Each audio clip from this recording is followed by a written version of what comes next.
Mono, Super Magic Action Entertainment. It's a title of a manga 2 volumes long from a kind of established mangaka, and this series is something. This creator has made a personal favorite of mine, and since this is only one of 2 physical releases that he has in English, I decided I'd pick it up to support him. If I didn't own most of Kamiyamai's manga already, instead of putting this right back on the shelf, I'd be putting this where it really belongs, in the trash. So what's up gamers, my name's Nick. My last video went absolutely crazy and I had the time of my life just reading all the comments. Thanks everybody for just being so cool. I had 80 subs before I posted my last video and now I have over 1,000. Seriously? Thanks everybody so much for just showing your support. I hope you enjoy, and if you do, go absolutely plus ultra on that like button. Now let's get into it. So if I'm being 100% transparent, this manga is shit. But if more people buy it, then maybe we'll get his other releases in English. But either way, I'm spoiling all of it. You ain't missing out on anything if you haven't read it. So just hang out and we can just kind of clown on this manga together. So like instantly when you pick this thing up, what the hell is up with this title? Super Magic Action Entertainment. Like at least with like light novels, you at least know what's happening with the story, or at least get some idea of what's going on. But dude, these are literally just random words. They mean nothing. The volumes themselves honestly look pretty cool. I don't have many gray colored volumes, so they just kind of look nice on the shelf. The cover for volume 1 looks pretty cool. This guy's got a giant sword. The character designs are super crisp. They're on point. The hands in particular are drawn just really satisfyingly. Yeah, and he's got these little magic circles around him. Pretty cool. I like this cover. And then volume 2 is... I don't know, I mean it's not bad, but it's just really generic. And this dinosaur or whatever on there, this thing is nightmare fuel. It just looks weird right now, but just wait till we get there. Yeah, but we'll talk about this in order, so let's go back to volume 1 and check it out. So literally, the very first panel in the very first page, Earth has a race of aliens called reptilians. That's already so much to unpack, but I would just keep going. So these girls, they're college students and they're definitely into like weird paranormal stuff. It almost reminds me of like Don, but that's where the similarities start and end. So of course these occult girls are going to be looking up in the night sky with their binoculars. I'm not going to question if you even need a telescope for that, if you want to look at stars or UFOs or whatever the hell is all the way up there. But we see 2 unidentified flying badasses just throwing hands, and I'd rather be watching that unfold, but instead we just kind of skip to being in class and there's a mysterious transfer student. Yeah, and she's quite suspicious. Everybody in the school has been acting like she's been here forever, and Yuki, our main character, knows that just something's wrong. So Yuki starts stalking mysterious transfer student to the roof, the main hub,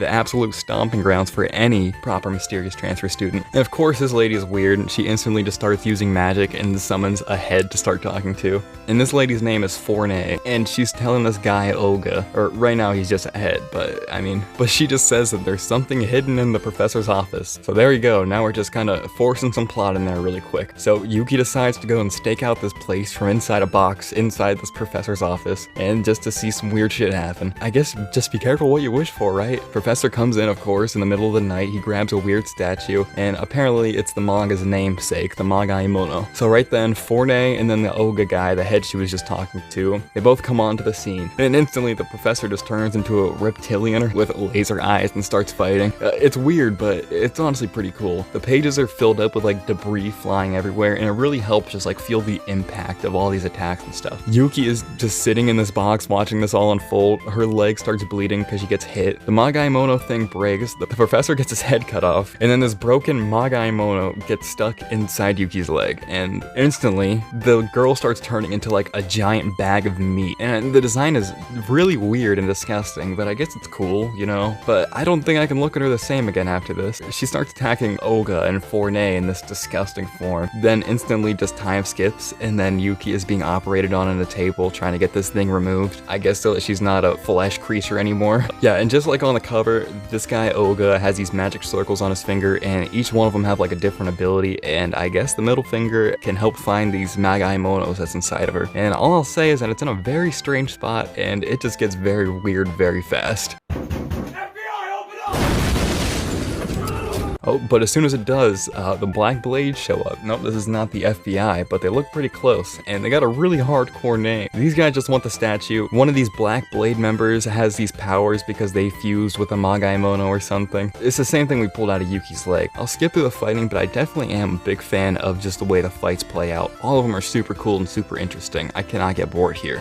Chapter 1 ends with Oga beating all these level 1 NPC mobs, and he just gets ready to fight the big Black Blade mob boss. And this guy's finger magic is honestly pretty interesting. I really like the detail that goes into all these drawings for the fight. Like, these guys didn't need to have like a cool transformation just for one single panel, but they do, and it looks really freaking cool. And we win the fight, obviously, because we're the good guys, but these guys just kind of escape. We just kind of let them, I don't know. Yeah, and then it just instantly jumps to way later, and Yuki just wakes up at home, and she decides that she had such a good time that she wants to go and find those guys again and do more paranormal stuff, like getting trapped in a box and then getting magic surgery done on her. And then once again, time jumps very harsh and awkwardly to summer break, even though we were just in school looking at the classroom that was destroyed from the first chapter. And Yuki and her friend from the beginning want to go find this UFO they have a picture of. They have to go see the shaman because obviously she might know something about this UFO. I don't know, man. Yuki knows this shaman from when she was a kid, and she extracted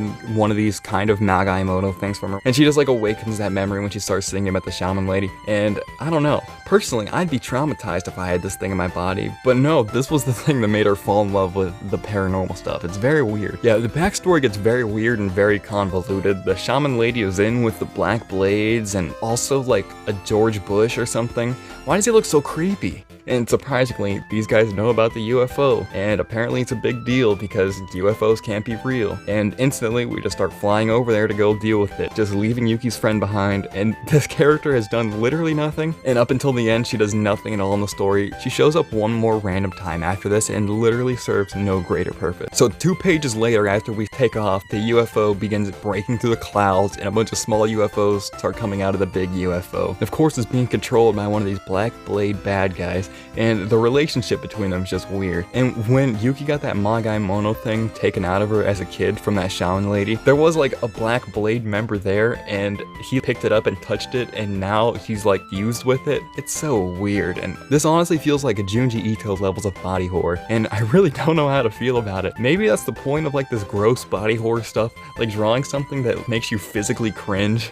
I don't know. But yeah, now we're fighting this fleshy UFO thing that keeps like coming back together, and this Black Blade member right here. When we're fighting, this series is at its peak, and this one went on a little bit longer than the first one, and I seriously love the great art. His style for the fights are truly a joy to read. And then it ends just as soon as it began, and then the next chapter just sets up for the next different one-off random paranormal adventure. Yuki just shows back up at these random guys' hideouts, and then they're eating food that really doesn't make sense. I mean, look at this stuff. I really just don't understand. But hey, Yuki's here now, so she's really just a part of the team. Yeah, it's really natural feeling. I mean, I'm serious, you know, this whole final chapter is I'm just like sitting at a table and being kooky, so they have to be buds now, right? So then we open up volume 2. The first 2 chapters are literally just nothing at all but just fan service with very little substance at all. I mean, the whole final volume in general kind of just has little substance at all. So Yuki still has this Magaimono DNA inside her or whatever, and Oga has to remove it in like the most hentai way possible, and then we remove the parasite or whatever, and then it just turns into a girl. Because it's a manga, I guess. I don't know. But now she can like fuse with this half Magaimono girl, and we can fight just like Oga and 4A. But it's too bad we really have like 2 fights left in like 3 chapters. So of course, setting up the next random little quirky thing. So it literally opens up with Yuki wanting to find the Loch Ness Monster. Obviously because she's not like other girls, right? And of course, with the abysmal pacing, we just kind of fly there and instantly start fighting. So we find Nessie, but then we also find a Black Blade member, and this one's got easily the coolest design. But this is easily the best fight. It's just very aesthetically pleasing. We don't get to see Yuki in like her cool form yet, but it's still an interesting fight. And then Oka just absolutely smokes her. And then right on time, almost like it's a manga or something, Nessie comes out of the water. But it's not Nessie. It's actually a horrifying Loch Ness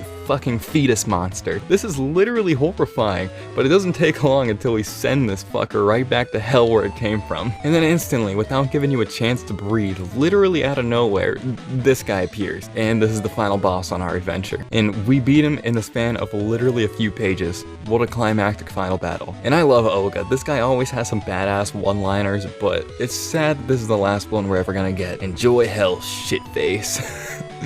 Wow. It's really poetic in a way, you know?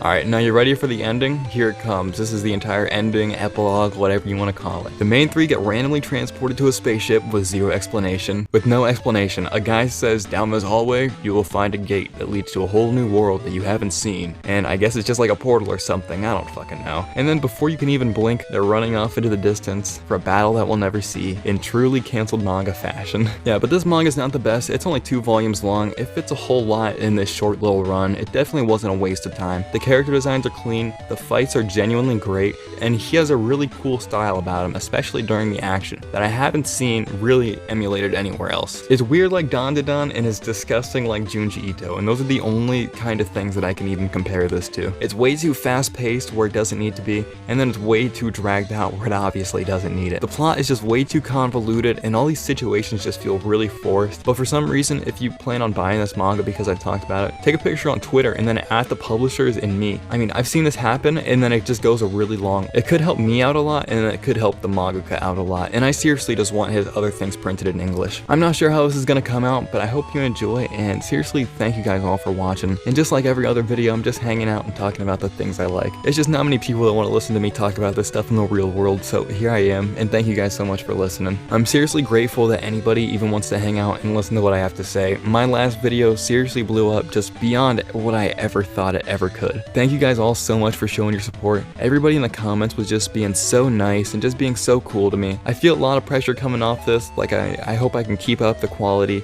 and I want to keep making fun, consistent content. Not every video I make is gonna pop off like that one did, but it's fine. I'm still gonna keep up, but I'm gonna keep trying to better my editing and how I analyze things, and just like my talking in general. Thanks for listening and just giving me a place to talk about the things I like. This is just such an amazing feeling. I don't even know what to say. Seriously, I don't know.